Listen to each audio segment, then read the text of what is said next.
Good morning everyone, I am Xinming Xu as the presenter for this proposal from Group 1. The title of our proposal is about GMO product. So first, what is GMO product? GMO is a plant, animal, microorganism or other organism whose genetic structure has been altered in laboratory using genetic modification or transgenic technology. It makes the plant, animal, bacteria, and viral gene combinations that do not exist in nature or can only be obtained by conventional cross-breeding methods.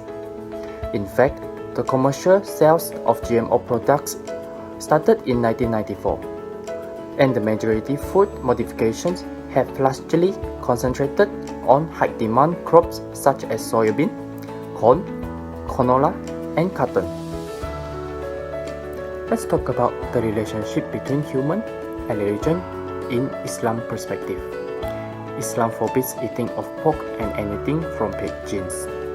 Islamic scholar in Kuwait concluded that there is no law within Islam which stops the genetic modification of food crops and animals. In Islam, today's biotechnology products are approved as halal.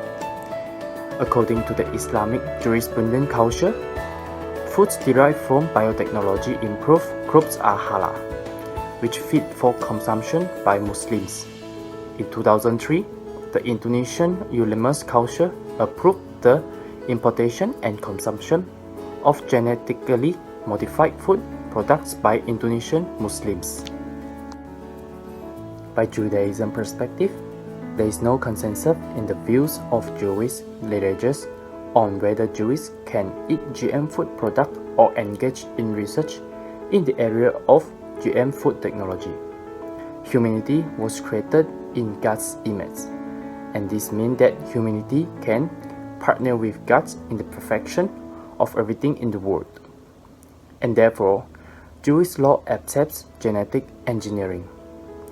Other perspectives hold that GM food technology is a violation of QIM, the mixed breeding of crops or livestock, and that because God made distinction in the natural world, Jews must honor wisdom, so cannot consume.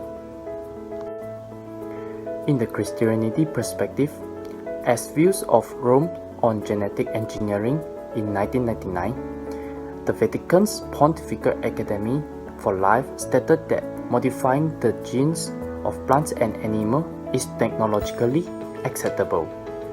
A 2002 meeting between bishops and scientists concludes that biotechnology could be an important stepping stone in the struggle against hunger and environment pollution. Besides, a 2009 study on genetically modified organisms sponsored by the Pontifical Academy of Science came to a favorable conclusion on GMOs, viewing them as praiseworthy for improving the lives of the poor. The importance of value system and ethics. Genetically engineering foods have their DNA changed using genes from other plants or animals. Scientists take the genes for a desired trait in one plant or animal, and they insert that genes into a cell of other plants or animal. The possible benefit of genetic engineering included more nutritious food, tastier food, disease and drought-resistant plants that require fewer environmental resources such as water and fertilizer, less use of pesticides, increased supplies of fruit with reduced cost and longer shelf life, faster growing plants and animals, food with more desirable traits such as potato that produce less of cancer-causing substance when fried, and medicinal foods that could be used as vaccine or other medicines. Some people have expressed concern about GE foods such as creation of foods that can cause an allergic or toxic reaction, unexpected or harmful genetic changes, inadvertent transfer of gene from one GM plant or animal to another plant or animal not intended for genetic modification, and foods that are less nutritious. Various ethical issues associated with HGT from GMOs have been raised, including perceived threats to the integrity and intrinsic value of the organism involved, to the concept of natural orders and integrity of species, and to the integrity of the ecosystem in which the genetically modified organism occurs.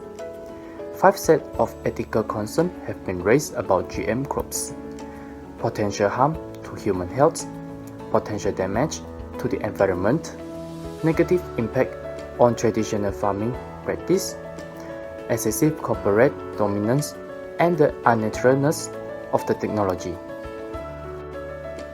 There are some roles of genetic modified organisms in life, such as able to fulfill the increasing demand of world food supply, potential health benefit, environmental benefit, economical benefit, and also biomedical research and therapy. To conclude, genetically modified food is the future of food. United Nations Food and Agriculture Organization estimates that the world will have to grow 70% more food by 2050, just to keep up with the population growth. GMOs and genetically modified food are going to be an important tool for feeding a global population that is expected to reach 10 billion people by 2050. By far, genetically modified food are acceptable by religious authorities. With minimum of factors to avoid, GMOs are widely accepted and crucial to solve possible global crises in the near future. So, in order to cope with the population growth and food demand, we have to rely on GMOs. That is all for our group proposal. Thank you.